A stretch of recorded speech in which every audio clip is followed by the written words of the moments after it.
Without further ado, from the last video, as promised, I'm back to show you how we take out the wall dividing our kitchen and our living room. This is technically part 4 of our little fixer-upper, but I feel like this is the second part of the video I did last time, so it's kind of like part 2 of part 3, if that makes any sense.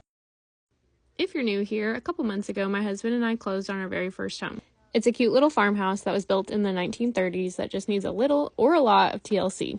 We are currently in what I've been referring to as the demo stages, so we've just been going in and taking out all the wallpaper, the cabinets, the flooring, things like that, ripping everything apart. Which has totally got me feeling a little bit guilty and a little bit sad. Which you're probably thinking, why in the heck would this make you sad? This should be a super exciting time. And don't get me wrong, it really is. But this house is almost 100 years old, so you have to sit and think about all the memories that have been made within these walls by another family.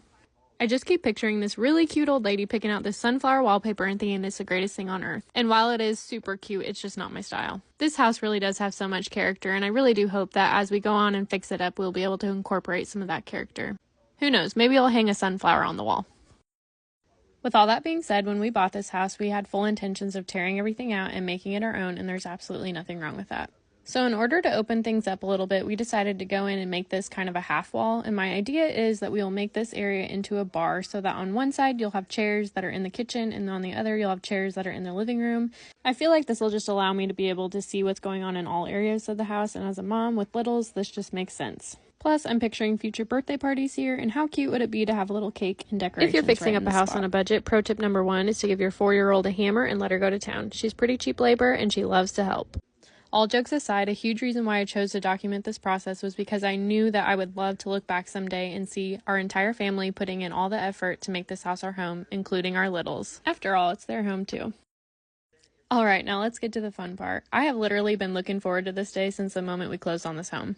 I just knew that we were going to want to tear out some walls and that I would get to use a sledgehammer and hammer away with no consequences. So here I am doing just that, and turns out it's a little bit harder than it looks. I may or may not have swung a couple times and missed, but we won't talk about that. This area that we're knocking down is an old chimney that used to be there, and so we had to get it out before we could take the rest of the wall out.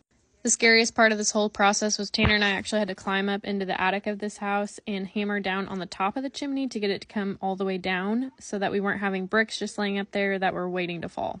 And when I say I thought we were going through the ceiling, you guys, I literally thought we were going to die. 10 out of 10 don't recommend, but the end result was pretty satisfying. Obviously, bricks are pretty heavy when they fall from that high, so it definitely knocked the camera over and made a huge mess. Which we then had to get a wheelbarrow and clean up bricks after bricks after bricks, but I didn't document that. Once the bricks were all cleaned up, my father-in-law was able to go in and cut out the outline of the wall, and then Tanner and I were able to come in from behind and push it through. A very satisfying end to a hard day's work. Come back to see what we tear up next.